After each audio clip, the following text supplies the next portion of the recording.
የማይጠፋ የመሠዊያ እሳት ምንድነው ካላችሁኝ፣ እስኪ ሁላችንም የዘሌዋውያን ምዕራፍ 6ን እናወጣለን። የዘሌዋውያን መጽሐፍን ምዕራፍ 6ን እናወጣለን። እዛ ነው የምንቆየው። ዘሌዋውያን ምዕራፍ 6 ከቁጥር 8 እስከ 13 ያለውን ነው የምናነበው። ዘሌዋውያን ምዕራፍ 6 ከቁጥር 8 እስከ 13 በጌታ በኢየሱስ ክርስቶስ ስም አነበዋለሁ። እንደዚህ ይላል። እግዚአብሔርም ሙሴን እንዲህ ሲል ተናገረው፣ አሮንንና ልጆቹን እንዲህ ብለህ እዘዛቸው፣ የሚቃጠለው መስዋዕቱ ሕግ ይህ ነው። የሚቃጠለው መስዋዕት በመሠዊያው ላይ ባለው እንጨት ላይ ሌሊቱን ሁሉ እስኪጸባ ድረስ ይሆናል። እሳቱም በመሠዊያው ላይ ዘወትር ምን ያደርጋል? ይነዳል። ካህኑም የበፍታ ቀሚስና የበፍታ ሱሪ በሥጋው ይለብሳል። በመሠዊያውም ላይ የሚቃጠለውን መስዋዕት እሳቱ ከበላው በኋላ አመዱን አንስቶ በመሠዊያው አጠገብ ያፈሰዋል። ልብሱንም ያወልቃል፣ ሌላ ልብስም ይለብሳል። አመዱንም ተሸክሞ ከሰፈሩ ንጹሕ ስፍራ ወደሆነ ወደ ውጪ ያወጣዋል። ቁጥር 12 እሳቱም በመሠዊያው ላይ ዘወትር ይነዳል አይጠፋምም። ክብር ለጌታ ይሁን። የእግዚአብሔር እሳት በመሠዊያው ላይ ምን ያደርጋል? ዘወትርም አይጠፋም። ካህኑ ማለዳ ማለዳ እንጨት ያቃጥልበታል፣ የሚቃጠለውንም መስዋዕት በዚያ ላይ ይረበርባል። በዚያም የደህንነትን መስዋዕት ስብ ያቃጥላል። ቁጥር 13 ዘወትር በመሠዊያው ላይ እሳት ይነዳል አይጠፋምም ይላል። የማይጠፋ እሳት፣ የመሠዊያ እሳት። ይሄ ክፍል የሚናገረው ስለምንድን ነው? ስለሚቃጠለው መስዋዕት ነው። ቁጥር 8 ላይ እንደዛ ነው አይደለም የሚለው? እግዚአብሔርም ሙሴን እንዲህ ብሎ ተናገረው፣ አሮንና ልጆቹን እንዲህ ብለህ ምን አድርጋቸው? እዘዛቸው፣ የሚቃጠለው መስዋዕት ሕግ ይሄ ነው። እዚህ ጋር የሚናገረው ስለሚቃጠለው መስዋዕት ነው። እንደምታስታውሱት የዘጸአት መጽሐፍን የመጨረሻዎቹ ምዕራፎች ስታነቡ እንደምታገኙት እግዚአብሔር ሕዝቡን እንዲያመልከው እንዲያገለግለው ከየት አወጣው ይላል? ከግብፅ ምድር አወጣው። ነፃ ከወጡ በኋላ ግን እግዚአብሔር በመካከላቸው ሊያድር፣ እነሱ ልጆቹ ሊሆኑ፣ እሱ ደግሞ አምላካቸው ሊሆን በመካከላቸው ሆኖ ሊባርካቸው ቃል ሲገባላቸው እንመለከታለን። በሲና ተራራ ላይ ሰብስቦ እግዚአብሔር የሚላቸው ይህንን ነው። ሕዝቤ ሆይ እኔ በእናንተ መካከል ምን አድርጋለሁ? እኖራለሁ። እናንተ ታመልኩኛላችሁ። እኔ በመካከላችሁ ሆኜ ደግሞ ምን አድርጋችኋለሁ? እባርካችኋለሁ። ግን ልጆቼ ሆይ ይህ የሚሆነው በዘፈቀደ አይደለም። ምን አለው? ስርዓት አለው። በዘፈቀደ አይሆንም። ስለዚህ እንደዚህ አለና ለሙሴ ምን አለው? የመገናኛ ድንኳን ስራልኝ አለው። ይሄ የዘጸአት መጨረሻዎቹ ምዕራፍ ያሉትን ነገር ነው መነግራችሁ። የመገናኛ ድንኳን ስራልኝ አለው። ሙሴ የመገናኛ ድንኳን ትሰራለህ። ያ የመገናኛ ድንኳን ደግሞ ህዝቡ ሲሄድ የሚነቀል ደግሞ የሚያርፍበት ቦታ ላይ ምን የሚሆን ነው? የሚተከል ቤተ መቅደስ እስኪመጣ ድረስ ቤተ መቅደስ ይሆናችኋል። ይሄ የመገናኛው ድንኳን ተንቀሳቃሽ ቤተ መቅደስ ነው። እኔ ከእግዚአብሔር ከህዝቤ ጋር የምገናኝበት ክብሬን የምገልጥበት ቦታ ነው። በዚያ መገናኛ ስፍራ ደግሞ ልጄ እስኪመጣ ድረስ ጌታ ኢየሱስ ክርስቶስ አንድ ቀን ልጄ ይመጣል፣ ጸጋና እውነትን ተሞልቶ በእናንተ መካከል ያድራል። ያኔ የመገናኛው ድንኳን ማን ይሆናል? እናንተ ትሆናላችሁ። ዛሬ የመገናኛው ድንኳን እኔና እናንተ ነን። እግዚአብሔር የት ያድራል? በነገራችን ላይ ዮሐንስ ወንጌል ላይ ያለው ያድራል የሚለው ቃልና የመገናኛ የሚለው ቃላቶቹ አንድ ናቸው። የመገናኛው ድንኳን ማንን ነበር የሚያሳየው? ክርስቶስን መምጣቱን። አንድ ቀን ልጄ ይመጣል፣ ኢየሱስ ይመጣል፣ ጸጋና እውነትን ተሞልቶ በእናንተ ውስጥ ያድራል። እናንተ የመገናኛው ድንኳን ትሆናላችሁ። እስከዚያ ግን ይዟችሁ የሚሄድ ምን ስራልኝ? የመገናኛ ድንኳን ስራልኝ። በዚያ መገናኛ ድንኳን ውስጥ ደግሞ ከህዝቤ የምፈልጋቸው ብዙ ነገሮች አሉ ይልና ልክ ከዘሌዋውያን ምዕራፍ 1 እስከ ምዕራፍ 6 ድረስ ስለ መስዋዕቶች ይዘረዝራል። 5 መስዋዕቶችን ነው የምታቀርቡልኝ ይላቸዋል። የመጀመሪያው መስዋዕት ምንድን ነው? የሚቃጠል መስዋዕት የሚባል አለ። የእህል ቁርባን የሚባል አለ። የደህንነት መስዋዕት የሚባል አለ። የኃጢአት መስዋዕት የሚባል አለ። የበደል መስዋዕት የሚባል አለ። እነዚህን 5ቱን መስዋዕቶች ምን ታደርጋላችሁ? ታቀርባላችሁ። ግንኙነቱ በዘፈቀደ አይደለም። ከቁጥር 6 እስከ 8 ድረስ ደግሞ ምን ይናገራል? እያንዳንዱን መስዋዕት እያነሳ እንዴት መቅረብ እንዳለበት ይነግራቸዋል። እያንዳንዱ መስዋዕት ምን አለው እያላቸው ነው? ሕግ አለው። የሚቀርብባቸው ሕጎች አሉ። ዛሬ አንዱን ብቻ ነው የምንመለከተው፣ የሚቃጠለው መስዋዕት። ሌላው ሌላ ጊዜ እናያለን። ብዙ የምናወራው ስለ እሳቱ ቢሆንም ስለ መስዋዕቱ ትንሽ እንበል። የሚቃጠል መስዋዕት በዕብራይስጥ ቋንቋ ምን ይባላል መሰላችሁ? ኦላህ ተብሎ ይጠራል። ኦላህ ማለት የሚጤስ ማለት ነው። ወደ ላይ የሚወጣ ጢሶ ወደ ላይ የሚወጣ ማለት ነው። ስለዚህ የሚቃጠል መስዋዕት ማለት ጢሶ ተቃጥሎ መዓዛው ወዴት የሚሄድ ማለት ነው? ወደ እግዚአብሔር የሚሄድ ማለት ነው። የሚቃጠለው መስዋዕት ከሌሎች መስዋዕቶች ይለያል። ከሌሎች መስዋዕቶች የሚለየው መሰላችሁ? አንድ ነገር ነው። በሌሎች መስዋዕቶች መስዋዕቱ ከቀረበ በኋላ የስጋው አካል የሚቀርበው መስዋዕት የስጋው አካል ከቀረበ በኋላ ትንሹ ነገር ቀርቦ ሌላው ለአቅራቢው ለምግብነት ይሰጣል፣ ወይም ለካህኑ። ለምሳሌ የደህንነት መስዋዕት የሚቀርበው ስብ ነው። የተረፈው ማን ይበለዋል? ወይ የካህኑ ይበለዋል፣ ወይ ያቀረበው ሰው ይበለዋል። ለሚቃጠል መስዋዕት ግን ምንድነው ያለው እግዚአብሔር? 100% ምንም ሳይቀር እንደ አቅምህ ይዛችሁ ትመጣላችሁ። ያለ እግዚአብሔር ምን ይሆናል? ይቀርብለታል እያለ ነው። እግዚአብሔር ምን እያለ ነው?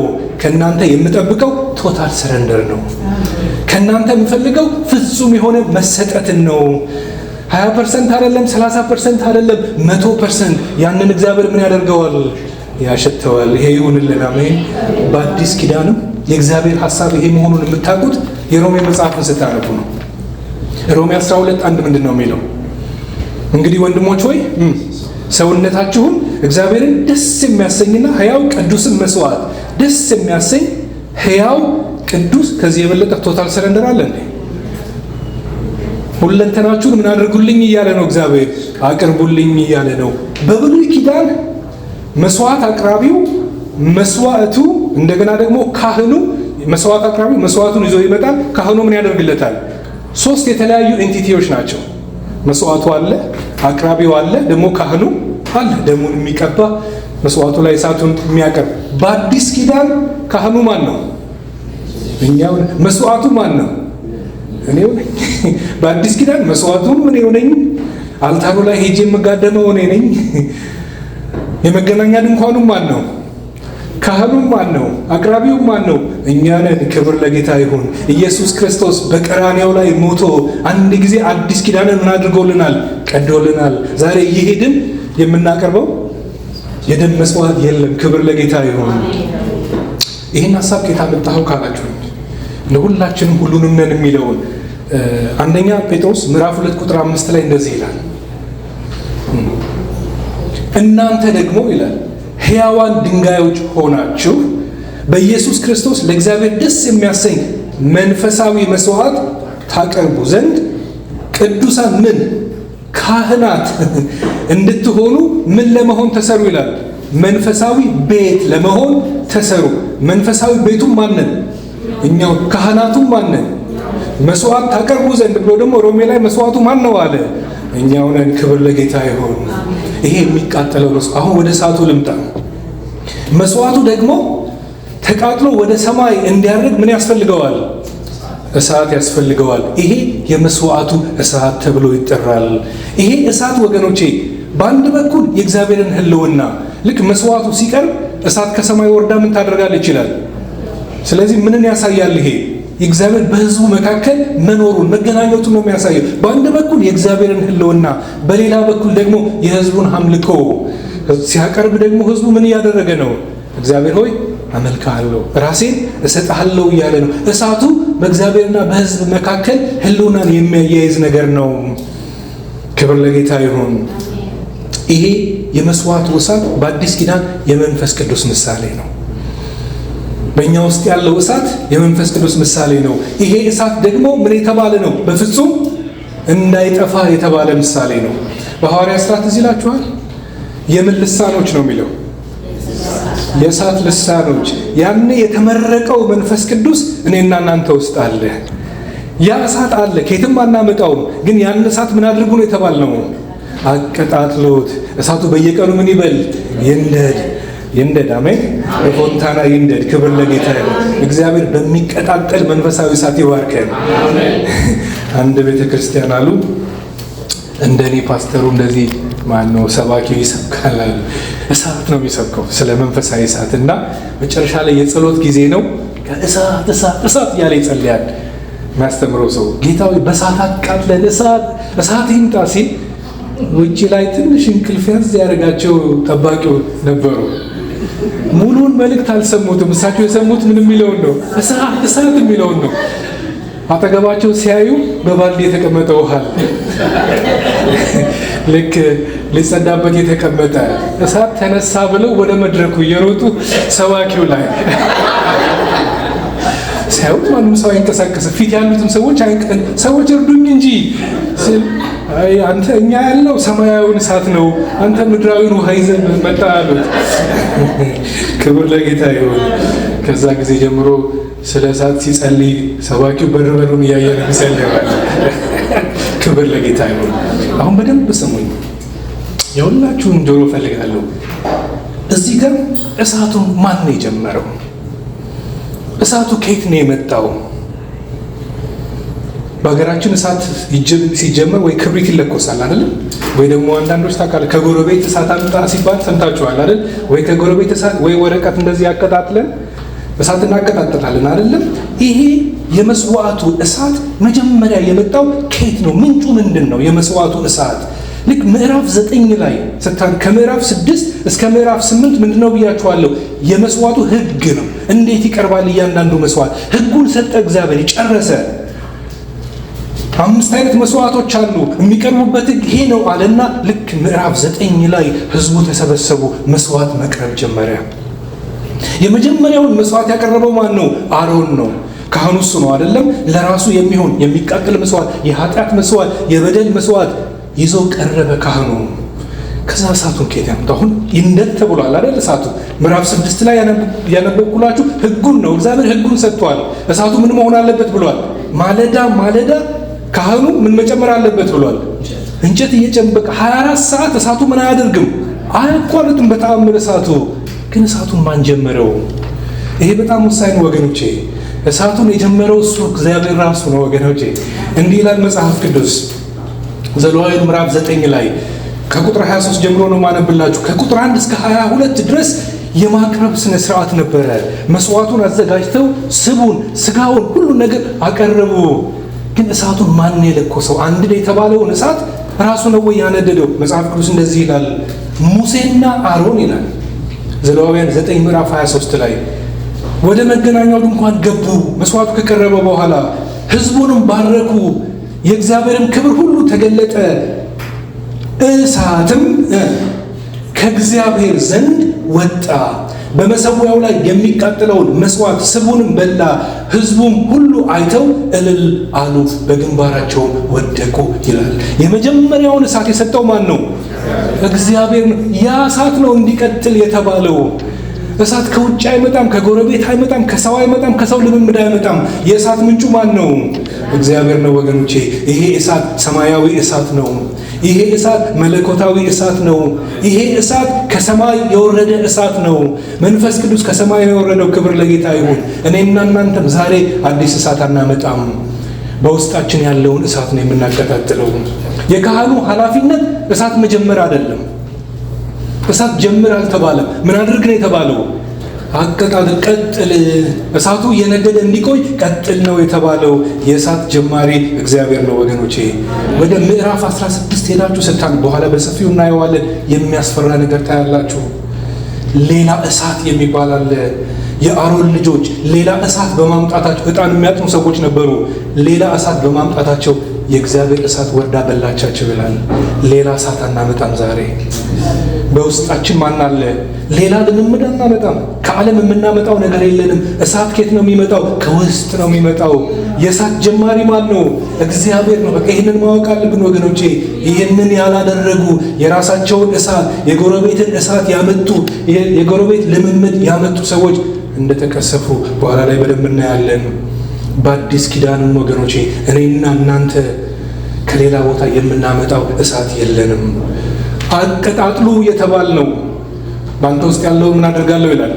አቀጣጥላለሁ። አታጥፉ የተባለው መንፈስን አታጥፉ ይላል። አታጥፉ የተባልነው መጀመሪያ ከሰማይ የመጣውን እንጂ እኛ የለኮስነው እሳት አይደለም ወገኖቼ። ሐዋርያት ሥራ የቅድሙን በደንብ ላንብብላችሁ። ምዕራፍ 2 ላይ እንደዚህ ይላል። የምታውቁት ቃል ነው። በዓለ ሃምሳም የተባለው ቀን በደረሰ ጊዜ ሐዋርያት ሥራ ምዕራፍ 2 ከቁጥር 1 ጀምሮ ሁሉም በአንድ ልብ ሆነው አብረው ሳሉ ድንገት እንደሚነጥቅ አውሎ ነፋስ ከየት ድምፅ መጣ ይላል? ከሰማይ ድምፅ መጣ። ተቀምጠው የነበሩበትን ቤት ሁሉ ሞላው። እንደ እሳትም የተከፋፈሉ ልሳኖች ታዩአቸው፣ በእያንዳንዳቸውም ላይ ተቀመጡባቸው። መንፈስ ቅዱስ የተመረቀው የዛ ዕለት ነው። የዛ ዕለት የተመረቀው የመንፈስ ቅዱስ መውረድ የተገለጠው በምንድን ነው? በእሳት ነው የተገለጠው። ጌታ ኢየሱስ ክርስቶስን ስንቀበል ያ የመንፈስ ቅዱስ እሳት ነው ውስጣችን የሚገባው። እኛ አይደለንም የእሳት ጀማሪ። የእሳት ጀማሪ ማን ነው? እግዚአብሔር ነው። ግን ምን አድርጉ ነው የተባልነው? ያንን እሳት አቀጣጥሉት። በአንተ ውስጥ ያለውን እሳት ምን አድርገዋለሁ? አቀጣጥለዋለሁ። እሳት አለ። ያንን እሳት ምን አታድርጉት? አታጥፉት፣ አታዳፍኑት እያለ ነው የሚነግረን። የእሳት ጀማሪ እግዚአብሔር ነው ወገኖቼ። ጌታ ኢየሱስ ክርስቶስ ሁሉንም የብሉይ ኪዳኖች መስዋዕት ሆነና 5ቱንም መስዋዕት የሆነው ማን ነው? ጌታ ኢየሱስ ክርስቶስ ነው። ለአንዴና ለመጨረሻ ጊዜ ተሰዋልንና ጌታ ኢየሱስ ክርስቶስ ያንን ሰዋዊ የሆነውን አድካሚ የሆነውን ስርዓት አስቀረልንና መንፈሱን በውስጣችን ሰጠን። ክብር ለጌታ ይሁን። አዲሱ መጣ፣ አሮጌው ቀረ። ዛሬ መንፈስ ቅዱስ ያለው የት ነው? እዚህ ውስጥ ነው። በእኛ ውስጥ ሊያድር ነው የመጣው። ክብር ለጌታ ይሁን። በአንተ ውስጥ እሳት አለ፣ በአንቺ ውስጥ እሳት አለ። ይሄ ምንም ዲና የምናደርገው ነገር አይደለም። ምናልባት በአንዱ ውስጥ ተቀጣጥሎ ሊሆን ይችላል፣ በአንዱ ውስጥ ተዳፍኖ ሊሆን ይችላል። በውስጣችን ግን ምን አለ? የጌታ እስከሆንን ድረስ በውስጣችን ምን አለ? እሳቱ አለ። ክብር ለጌታ ይሁን። ጌታን የተቀበለለት የገባ በውስጣችን የእግዚአብሔር እሳት አለ። ያ እሳት ዛሬ ይነዳል። አሜን። ያ እሳት ዛሬ ይቀጣጠላል። ለአገልግሎት ያነሳሳናል፣ ለቅድስና ያነሳሳናል። ክብር ለጌታ ይሁን። ይህንን እሳት ነው አቀጣጥሎት የተባልነው። ጳውሎስ ለጢሞቴዎስ እሰጥሃለሁ አይለውም አይደለም፣ አቀጣጥላለሁ ነው የሚለው። አታጥፉ ሲል ሲጠፋ አዲስ ለኩሱ አይደለም ያለው። ውስጣችሁ ያለውን ምን አድርጉት? አቀጣጥሎት ነው የተባልነው። ክብር ለጌታ ይሁን። ያ መንፈሳዊ እሳት ደግሞ እንዳይጠፋ ካህኑ ማለዳ ማለዳ ምን መጨመር አለበት? ስለሱ ነው የምንነጋገረው ዛሬ። ምን መጨመር አለበት? እሳቱን ከየትም አናመጣውም። እሳቱ እየተቀጣጠለ እንዲቀጥል ግን እኔና እናንተ ማገዶ መጨመር አለብን። ማገዶ ምንድን ነው? በኋላ በደንብ እናየዋለን። በውስጣችን ያለው እሳት ይንደድ። አሜን። ክብር ለጌታ ይሁን። ታዲያ ከዚህ ክፍል ላይ እግዚአብሔር ሊናገረን የፈለጋቸው ነገሮች ምንድን ናቸው? 4 ነገሮች ነው የምላችሁ ዛሬ። እንደ መልእክት ናቸው ከእግዚአብሔር ዘንድ። የመጀመሪያው ለምትጽፉ ሰዎች የመጀመሪያው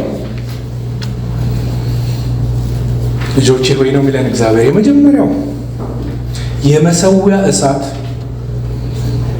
ያለ መስዋዕቱ ትርጉም የለውምና ለእሳት ከመጸለያችሁ በፊት የመስዋዕት ኑሮ ይኖራችሁ። ለእሳት ከመጸለያችሁ በፊት የምታቀርቡት መስዋዕት ይኖራችሁ። መስዋዕት ከሌለ እሳቱ ቢመጣ ምኑን ነው የሚበላው? እዛ ነው አይደለም የሚለው። ቁጥር 8 ላይ ያነበብነው ክፍል ሲጀምር ምን ይላል? እግዚአብሔርም ሙሴን እንዲህ ብሎ ተናገረው፣ አሮንና ልጆቹን እንዲህ ብለህ እዘዛቸው፣ የሚቃጠለው የመስዋዕቱ ሕግ ይህ ነው፣ የሚቃጠለው መስዋዕት በመሰዊያው ላይ ባለው እንጨት ላይ ሌሊቱን ሁሉ እስኪጸባ ድረስ ይሆናል። እዚህ ጋር ስለ እሳቱ ከመናገሩ በፊት ስለምን ነው የሚናገረው? ሁላችሁም በሉ። ስለ መስዋዕቱ ነው የሚናገረው። ስለ እሳቱ ከመናገሩ በፊት መጀመሪያ ምን ታመጣለህ ነው የሚለው? መስዋዕት ይመጣል። ብዙ ጊዜ እኔና እናንተ ስለ እሳት እንጸልያለን። እውነቴን ነው አይደል? ስለ መንፈሳዊ መነቃቃት እንጸልያለን። ስለ ኃይል እንጸልያለን። መጸለይ ጥሩ ነው። ዛሬም እንጸልያለን። ስለ ኃይል እንጸልያለን። አንድ ነገር መገንዘብ የሚገባ ምናልባት የእሳት ነው የረሳ ነው ብዬ የማስበው አንድ መሰረታዊ ነገር አለ። እሳት የሚበላው ነገር ይፈልጋል አይደል? በልቶ ጢሶ ወደ እግዚአብሔር እንዲሄድ ነው አይደል አቅርቦ የተባለው። እሳት የሚበላው ነገር ይፈልጋል። እሳቱ አለ በውስጣችሁ። ጥያቄው ግን የሚበላው ነገር አጥቶ ይሆን? የመስዋዕት ህይወት ፈቃዳችንን፣ ህይወታችንን፣ ቅድስናችንን ለእግዚአብሔር ያልሰጠንን ኖር ይሆን? ካልሆነ ስለ እሳት መጸለይ አያስፈልግም። ምክንያቱም እሳቱን ቢመጣ ምን የለም አመድ ብቻ ነው የሚሆነው ማለት ነው። እግዚአብሔር ከዛ ይጠብቀን። አሜን። የመስዋዕቱ እሳት መጥቶ መስዋዕቱን እንዲበላ አሮን ምን ማድረግ ነበረበት? መሰዊያውን ቦታ አዘጋጅቶ እንጨቱን ደርድሮ ግን ምን ማስቀመጥ ነበረበት? መስዋዕቱን ማስቀመጥ ነበረበት። ምዕራፍ 9 ላይ እሱን ነው የምታዩት። ያለ መስዋዕቱ የመሰዊያው እሳት ዓላማ የለውም ወገኖቼ። ዛሬ ቤተ ክርስቲያን ውስጥ እሳት ይውረድ ብለን የምንጸልይ ብዙ አለን። ነገር ግን አንድ እውነት አለ ወገኖቼ፣ እግዚአብሔር በባዶ መሰዊያ ላይ እሳቱን አይልክም። ቢኖርም ውስጣችን ተዳፍኖ ለዚህ ነው አታጥፉ የሚለው ዘጋ አታዳፍኑ የሚል ትርጉም ነው ያለው። መስዋዕቱ ከሌለ ምንም ትርጉም የለውም ወገኖቼ። የእሳቱ ዓላማ አንድና አንድ ብቻ ነው። መስዋዕቱን በልቶ አጢሶ ለእግዚአብሔር ምን ክብር እንዲሆን ነው። እግዚአብሔር ይርዳን። አሜን። ለዚህ ነው የሚቃጠል መስዋዕት የተባለው። ነቢዩ ኤልያስ ትዝ ይላችኋል። በአንደኛ ነገሥት ምዕራፍ 18 ላይ ምንድን ያደረገው? መጀመሪያ እሳቱ ከመምጣቱ በፊት እሳቱ ወርዳ በልታለች አይደል? መጀመሪያ መሰዊያውን ምን አደረገ ነው የሚለው? አደሰ ነው የሚለው። የተሰበረ መሰዊያ ይታደስ። አሜን። ምናልባት የደከመ ጉልበት ቢኖር፣ የጸሎት ጉልበት ቢኖር፣ ቃሉን የማንበብ ጉልበት ቢኖር፣ የደከመ ነገር ቢኖር በጌታ በኢየሱስ ክርስቶስም ዛሬ ይታደስ። መጀመሪያ አደሰ ነው የሚለው። ከዛ ላይ የሰራቸው ብዙ አሉ። ካደሰስ በኋላ በሬውን አመጣ ይላል፣ ቆራረጠው ይላል። ቆራርጦ ያደሰው መሰዊያ ላይ ምን አደረገው? አስቀመጠው። ከዛ በኋላ ነው እሳቱ የመጣው። እሳቱ የመጣው ምን ሊያደርግ ነው? እዛ ጋር ባይኖር ኖሮ፣ የበሬ ስጋ ባይኖር ኖሮ እሳቱ የሚመጣ ምኑን ነው የሚበላው ወገኖቼ? ለዚህ ነው የመሰዊያው እሳት ያለ እሳቱ ትርጉም፣ የመሰዊያው እሳት ያለ መስዋዕቱ ትርጉም ስለሌለው ከመጸለያችሁ በፊት የመስዋዕት ኑሮ ይኖራችሁ። ክብር ለጌታ ይሁን። እኔና እናንተ ዛሬ 100% ራሳችንን ሳንሰጥ እንደሚቃጠል መስዋዕት ፈቃዳችንን ያለን ነገርን ሳንሰጥ ስለ እሳት ብንጸልይ ምንም ትርጉም የለውም ወገኖቼ። እስቲ ያስቡት። ስጋ የሌለበት ምድጃ እሳቱ ቢመጣበት ምንድን ነው የሚሆነው? ምንም ትርጉም የለውም አይደለም?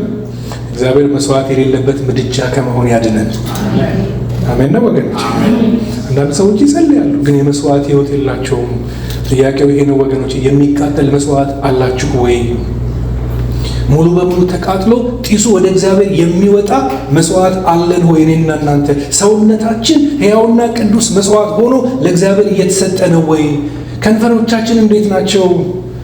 ሰውነታችሁ ሲል ባዲ ነው እዚህ ጋር የሚለው፣ ስለ ፍሌሽ አይደለም ያወራው። ይሄ ሰውነታችሁ ለእግዚአብሔር ምን እየተሰጠ ነው ወይ? ከናፍርታችሁ፣ እግሮቻችሁ፣ እጆቻችሁ ለእግዚአብሔር መስዋዕት ሆኖ እየተሰጠ ነው ወይ? መስዋዕቱ ላይ እየተጋደመ ነው ወይ? እየቀረበ ነው ወይ? እንደዛ ከሆነ ስለ እሳት ምን አድርጎ ጸልዩ። ክብር ለጌታ ይሁን። በአዲስ ኪዳን መስዋዕቱ ማን ነው ብለናል? መስዋዕቱ ላይ የሚጋደመው ማን ነው? ፈቃዳችን ነው፣ እኔነታችን ነው። እኛ ነን የምንጋደመው። ያንን ካጋደምን እሳቱ ይመጣል፣ ይቀጣጠላል፣ ጢስ ሆኖ አንዱ ይጸልያል አሉ እንደዚሁ ስለ እሳት። አጠገቡም ጓደኛዋል ጌታ ሆይ በእሳት አቃጥለኝ፣ በመንፈስ ቅዱስ አቃጥለኝ ብሎ ይጮሃል። ጓደኛው ያውቀዋል አጠገቡ ያለው። እሱ ደግሞ አጠገቡ ቁጭ ብሎ እባክህ አታቃጥለው ይላል። ስለሚያውቀው እግዚአብሔር ብታቃጥለው ይሄ ሰውዬ አመድ ነው የሚሆነው፣ እባክህ አታቃጥለው። አንድ የተገነዘበው ነው ከምታውቀው ሰው ጋር ትሰደድ ነው አለ የሚባል ያወቀው ነገር አለ መሰለኝ። እባክህ አታቃጥለው ይላል። ትክክል ይመስለኛል ወገኖቼ። መስዋዕት በሌለበት ቦታ ላይ እሳቱ ቢመጣ ምንም ትርጉም የለውም። ክብር ለጌታ ይሁን። ፎንታናዎች ሆይ እሳቱ በውስጣችሁ አለ። ጥያቄው ግን የሚጤሰው መስዋዕት አለ ነው ወይ? ጊዜያችሁ መስዋዕት እየሆነ ነው ወይ? ገንዘባችሁ መስዋዕት እየሆነ ነው ወይ? ፈቃዳችን፣ መሰጠታችን መስዋዕት እየሆነ ነው ወይ? በመሰዊያው ላይ እየተሰዋ ነው ወይ? ያ ካለ በቃ ስለ እሳት መጸለይ ይቻላል። ያ ከሌለ ግን በእግዚአብሔር ፊት ሆኖ እግዚአብሔር ሆይ የሰዋ ኑሮ እንዲኖረኝ ምን አድርገኝ እርዳኝ ብሎ መጸለይ ጥሩ ነው። ክብር ለጌታ ይሁን። እግዚአብሔር ከኛ ፍጹም መሰጠትን ነው የሚጠይቀው። እንደሚቃጠለው መስዋዕት የዶሮዋና የአሳማው ታሪክ ትዝ ይላችኋል። ብዙ ሰባኪዎች ይጠቀሙበታል። ዶሮና አሳማ ቁርስ ቤት መክፈት ፈለጉ አሉ። ሬስቶራንት እንደው ምንድነው ሰርቭ ማድረግ ያለብን ብለው ሲያስቡ ኤግ ቤከን ነው አሉ። እንቁላልና የአሳማ ስጋ ማለት ነው። ስለዚህ በጣም ኤክሳይትድ ሆና ዶሮ ምን አለችው? እኔ እንቁላል አዋጣለሁ አለችው። አንተ ደግሞ ስጋ ታዋጣለህ አለችው። ደነገጠ። ዶሮዬ አንቺ እኮ ለአንቺ እንቁላል ማውጣት እኮ ተሳትፎ ነው። ለእኔ ግን ስጋዬን መስጠት ቶታል ኮሚትመንት ነው። ራሴን ነው የምሰዋው ማለት ነው። አንዳንዴ ብዙዎቻችን እንደ ዶሮዋ ነን። ተሳትፎ ነው የምናደርገው። ለእግዚአብሔር ሙሉ የሆነውን ነገር አይደለም የምንሰጠው። ትርፍ የሆነውን የጊዜያችንን ትርፉን ለጌታ ቲፕ ነው የምንሰጠው። ዋናውን ነገር አይደለም የምንሰጠው። ቲፕ የሆነ ነገር ከጊዜያችን ከገንዘባችን አንጻር ሲታይ እግዚአብሔር ይርዳን። አሜን። እግዚአብሔር ቲፕ አይፈልግም። የሚቃጠል ሙሉ የሆነ ሰረንደር ግን እግዚአብሔር ይፈልጋል። ክብር ለጌታ ይሁን። አንዱ የመጀመሪያው መልእክቱ ይሄ ነው። እግዚአብሔር በዚህ ከሰዓት በኋላ ሁለተኛ፣ ልጆቼ ሆይ እሳቱ ያለማቋረጥ መንደድ ስላለበት እባካችሁ እሳቱ ላይ ማገዶ ጨምሩበት። አዲስ እሳት አታመጡም። ልክ ጌታን በተቀበላችሁበት ሞመንት ውስጣችሁ ምን ገብቷል? እሳቱ ገብቷል። መንፈስ ቅዱስ በእናንተ ውስጥ አለ። ቅዱስ የእግዚአብሔር መንፈስ በእናንተ ውስጥ አለ። ግን ያ እሳት እንዲነድ እንዲቀጣጠል ምን ጨምሩበት? ማገዶ መጨመር የእናንተ ስራ ነው፣ የእግዚአብሔር ስራ አይደለም። መንፈሱን መስጠት የማስራ ነው። እሳቱን መስጠት የማስራ ነው። እሳቱን መጀመር የማስራ ነው፣ የእግዚአብሔር ስራ ነው። ማገዶ መጨመር ግን የማስራ ነው፣ እኔና የእናንተ ስራ ነው። ቁጥር 12 እንደዚህ ይላል፣ እሳቱን በመሰዊያው ላይ ዘወትር ይነዳል አይጠፋምም። ካህኑም መቼ ማለዳ ማለዳ። ስንቶቻችን የማለዳ ጸሎት አለን ወገኖች? ድሮ እንዳትሉኝ፣ ዛሬ ማለዳ ጸሎት ያስፈልገናል። አሜን። ማለዳ እንጨት ያቃጥልበታል፣ የሚቃጠለውን ምጽዋት በዚያ ላይ ይረበርባል ይላል። እግዚአብሔር የመጀመሪያውን እሳት ቢያወርድም ካህኑ ግን ማለዳ በየዕለቱ ምን ማድረግ አለበት? ማገዶ መጨመር አለበት። ምክንያቱም ያ እሳት 24 ሰዓት ምን መሆን አለበት? ያለ እሳት መሆን አንችልማ። ያ እሳት 24 ሰዓት ያለ መንፈስ ቅዱስ መሆን አንችልም። መቀጣጠል አለበት። ካህኑ እንደዚህ ቢልስ፣ ትናንት አንድ እጄ የለም እንዴ? እንደው እስቲ ዛሬ ብሬክ ልውሰድ ልረፍ ቢልስ? መጽሐፍ ቅዱስ ምንድን ነው የሚለው? አይችልም ነው የሚለው። በፍጹም እንዲህ ማለት አይችልም። ማለዳ ምን ማድረግ አለበት? መጨመር አለበት። ምን እያልኳችሁ ነው? ትላንት በጸለያችሁት ጸሎት የዛሬው እሳት አይነድም። መዘምራን ትላንት በዘመራችሁት ዝማሬ የዛሬው መቀጣጠል ጋራንቲ ሊሆን አይችልም። ማለዳ ነው አይደል የሚለው? ማለዳ እግዚአብሔር ይርዳ ወገኖቼ። በውስጣችን መንፈስ ቅዱስ አለ። ያ መንፈስ ግን እንዲቀጣጠል እንዲነድ ያዩን ሁሉ በአጠገባችን ሲያልፉ ይሄስ የመንፈሱ ግለት አለበት እንዲሉ እኛ ግን ምን ማድረግ አለብን? መጨመር አለብን። እሳቱ ምንድን ነው ካላችሁ አንድ ሁለት ሀሳብ ልስጣችሁ። ማገዶ ማለት ነው። እኔ የእግዚአብሔር ቃል ማገዶ ነው ብዬ አስባለሁ። የእግዚአብሔር ቃል አቀጣጣይ ማገዶ እንደሆነ ታውቃላችሁ። ጥቅስ አሳያችኋለሁ። የሚያቃጥል የእግዚአብሔር ቃል አለ። ቃሉን ማንበብ፣ ማጥናት፣ ማሰላሰል ለእሳቱ መንደድ ዋነኛው ማገዶ ነው ወገኖች። ቃሉ ሕይወትን የማንደድ ምን አለው? አቅም አለው። ቃሉ የት መሰላችሁ ያለው? ሉቃስ ምዕራፍ 24 የኤማሁስ መንገደኞች ትዝ ይሏችኋል። ጌታ ኢየሱስ ክርስቶስ አብሯቸው ሲሄድ ምን እያደረገ ነበር? አብሯቸው ሲሄድ የነበረው ከብሉይ እያነሳ ቃሉን ይተረትርላቸው ነበረ። በቃ አላወቁትም። በኋላ ላይ ልክ ሲነቁ ግን እንደዚህ አሉ። 24:32 ላይ እርስ በርሳቸውም በመንገድ ሲናገረን መጽሐፍትን ሲከፍትልን ልባችን ይቃጠልብን ነበረ። ቃሉ የማቀጣጠል ኃይል አለው። በእግዚአብሔር እሳት መቀጣጠል ትፈልጋላችሁ? ቃሉን ብሉ። በጊዜውም ያለ ጊዜውም ቃሉን ብሉ።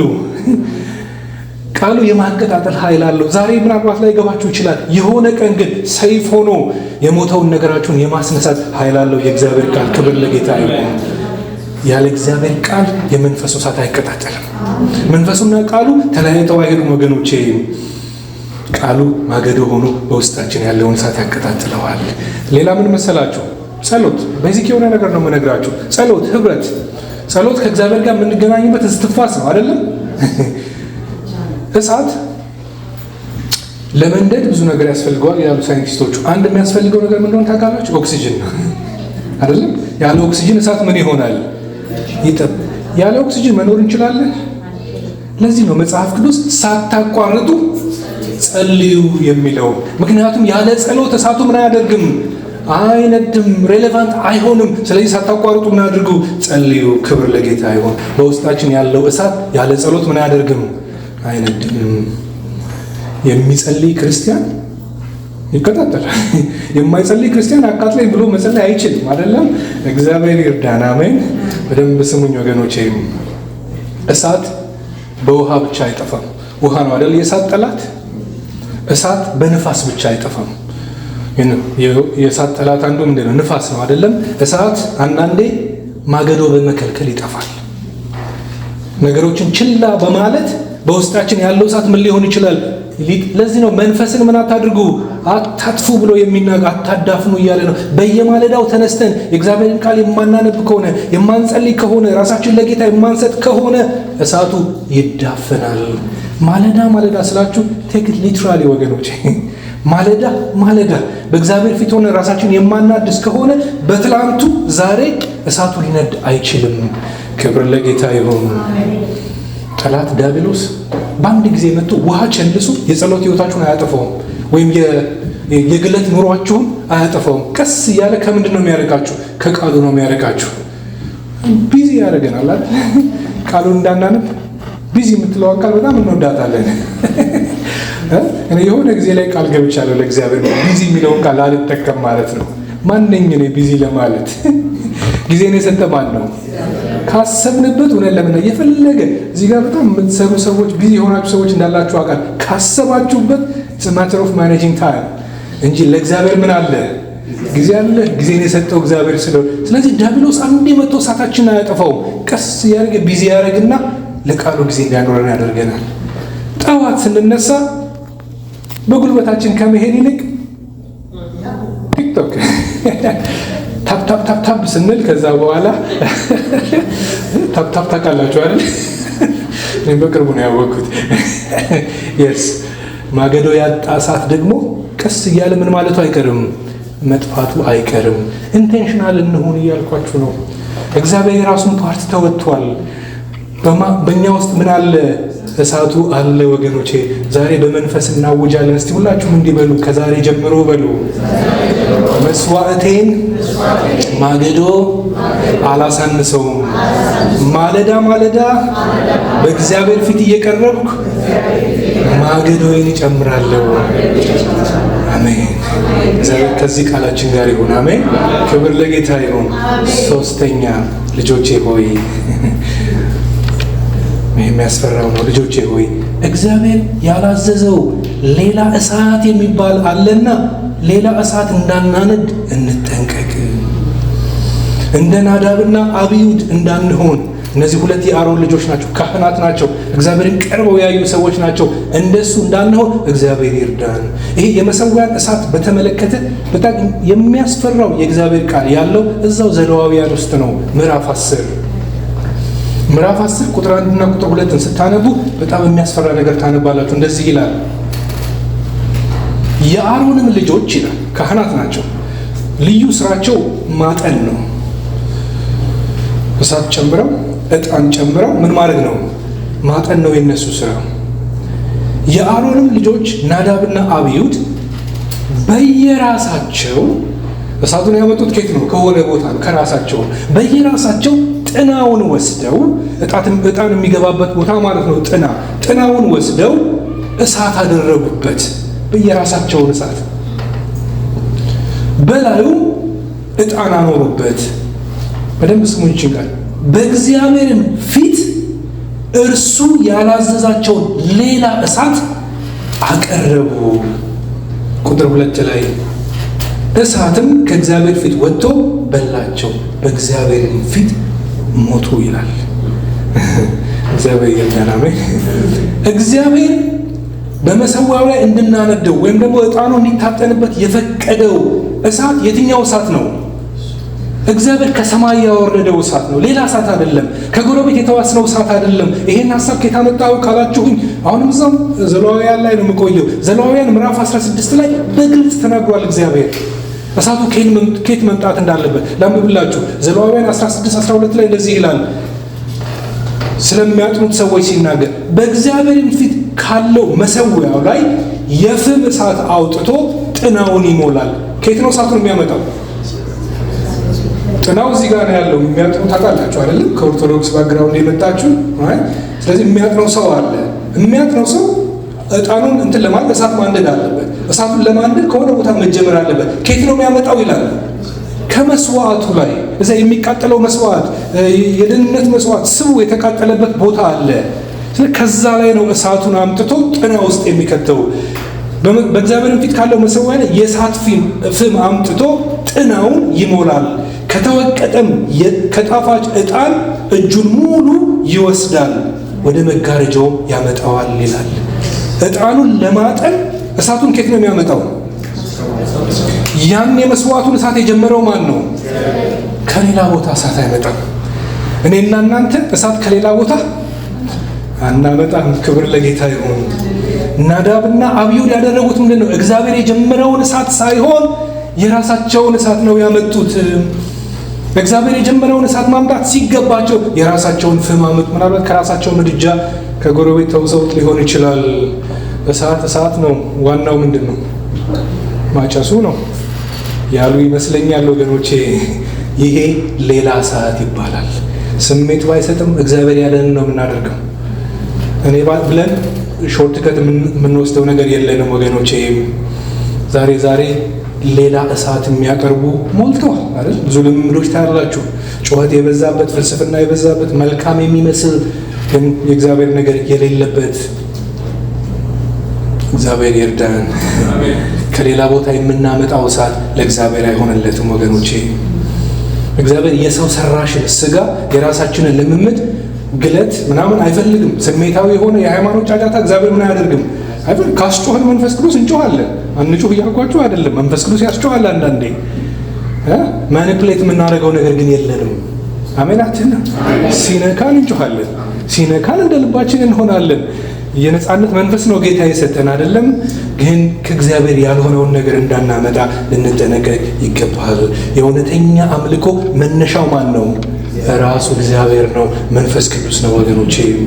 የናዳብና የአብዩድ ትልቁ ኃጢአታቸው እግዚአብሔር ያላዘዛቸውን መልካም የሚመስል ሾርትከት መምረጣቸው ነው ወገኖቼ። ስሜት ባይሰጥም እግዚአብሔር ያለንን እናድርግ። ስሜት ሰጠም አልሰጠም እግዚአብሔር አታርጉ ካለ አታርጉ ነው፣ አርጉ ካለ ደግሞ አርጉ ነው። ክብር ለጌታ ይሁን። ዛሬ ልንጠነቀቅ ይገባል ወገኖቼ። ዓለማዊነትን ከመንፈሳዊነት ጋር የቀላቀለ አምልኮ ለእኔ ሌላ እሳት ብየዋለሁ። እግዚአብሔር ከዛ ይጠብቀን። ሰውን ለማስደሰት እንደ ሾው የምናደርገው ነገር ቢኖር መንፈስ ቅዱስ የሌለበት ነገር ሁሉ እሱ ምንድን ነው? ሌላ እሳት ነው።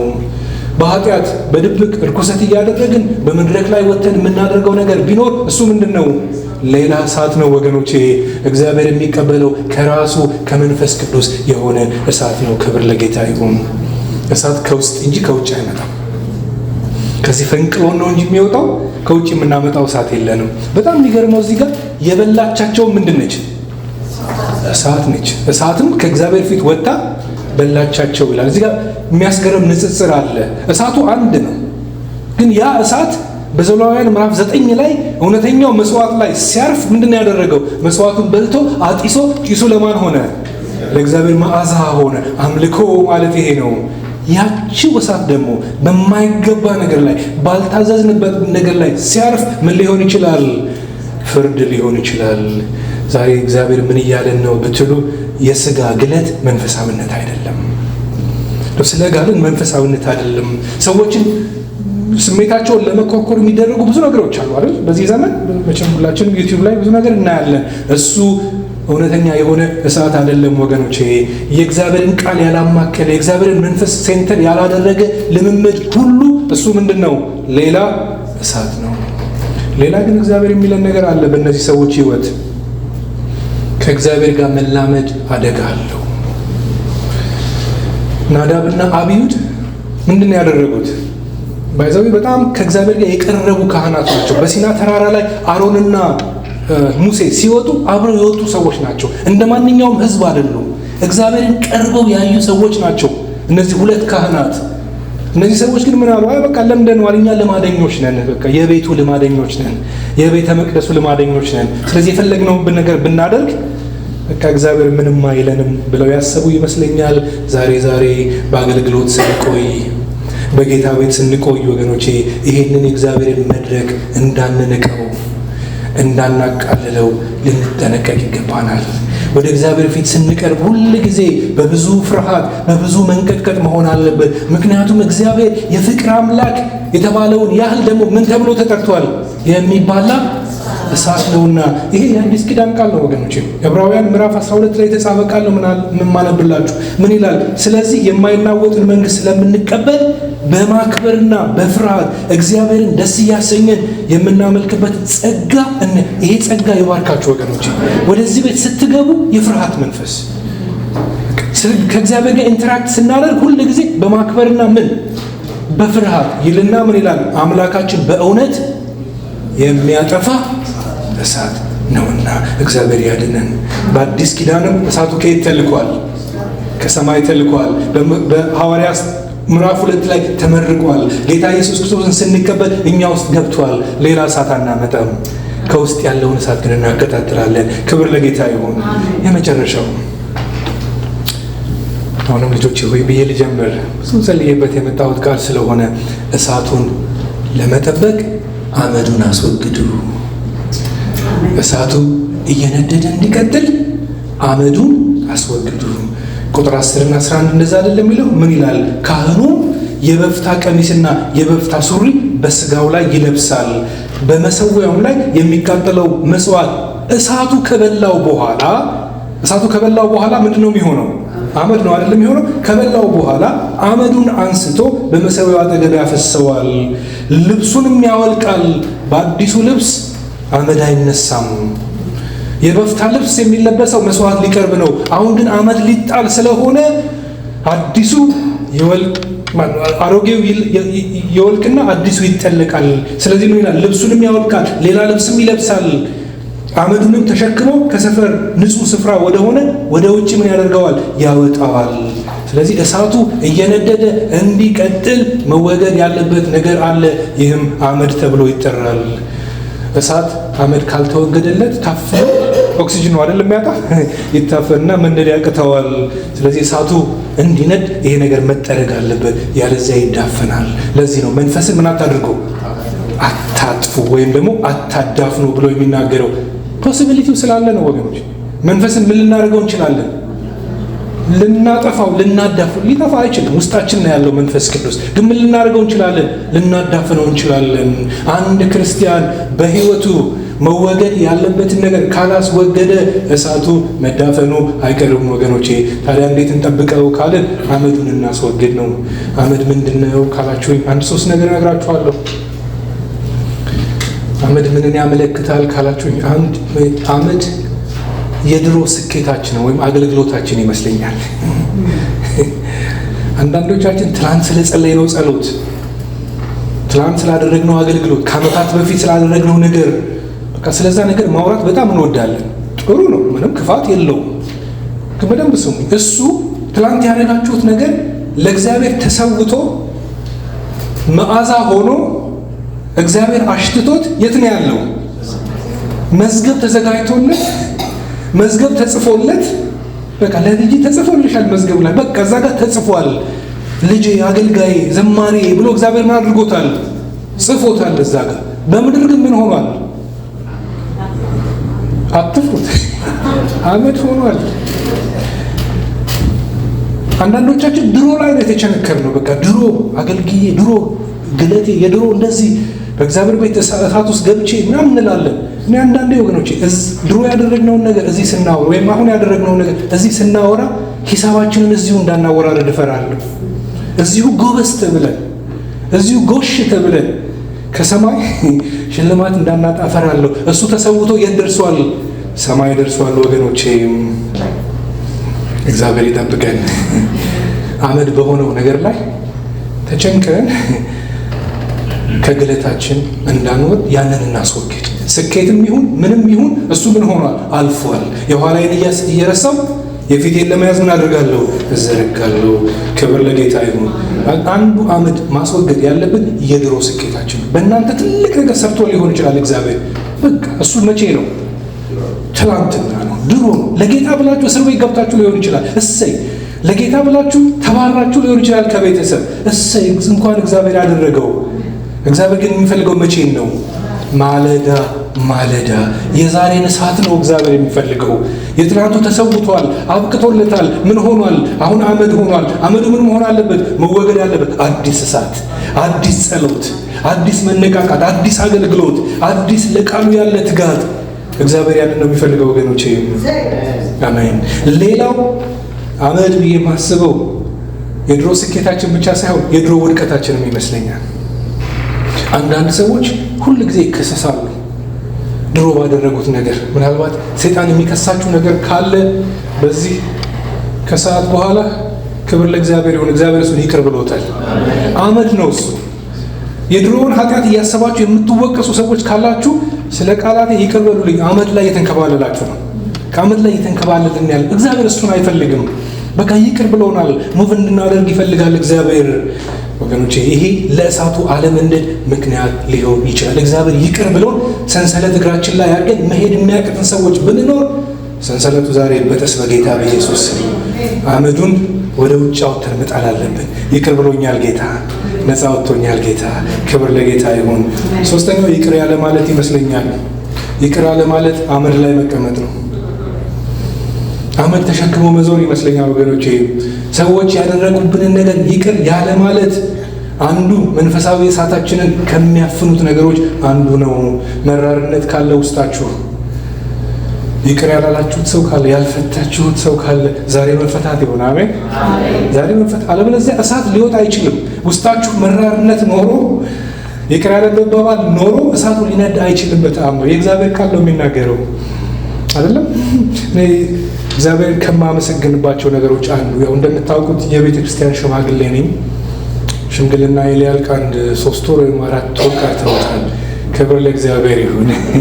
እና በአገልግሎት መቼም ከሰው ጋር ሰው ይጋጫል አይደል? እግር ለእግርም ሊጋጭ ይችላል።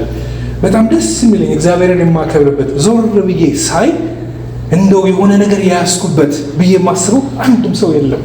ሪዞልቭ ያላደረግኩት ኢሹ የለም። ክብር ለጌታ ይሁን። እንደው እዛ ሲመጣ በዚህ መሄድበት ሰው የለም። ክብር ለእግዚአብሔር ይሁን። እግዚአብሔር እንባርካለሁ ወገኖቼ። ይቅር ያላልነው ሰው ቢኖር ይቅር እንበል። አለበለዚያ መሄድ ያቀተናል። እሳቱ እንዳይቀጣጠል ሊያፍነው ይችላል ወገኖቼ። ዛሬ ምን እያልኳችሁ ነው? አመዱ ምን ይደረግ? ይጠረግ። አዲስ ልብስ ይለበስ። እግዚአብሔር የሚፈልገው ያንን የበፍታ ልብስ ለብሰን ምን እንድናደርግ ነው? መስዋዕታችን እንድናቀርብ ነው አይደለም? እዚህ ጋር የሚያሳየው ሚስጥር አለ። ያንን ልብስ አውልቅ ይለዋል። ከእኔ ካንተ የምጠብቀው ምንድን ነው? ጥሩን ልብስ ለብሰህ እንድትሰዋልኝ ነው። በሱ ልብስ አመድ አይወገድም። አመድ እንዲወገድ ደግሞ የምትለብሰው ልብስ አለ። ሚክስ አታርጉ። ትናንትና ዛሬ ሚክስ አታርጉ እያለ ነው እግዚአብሔር። ትናንት ምን ሆኗል? አልፏል። ክብር ለጌታ ይሁን። እንጸልይ።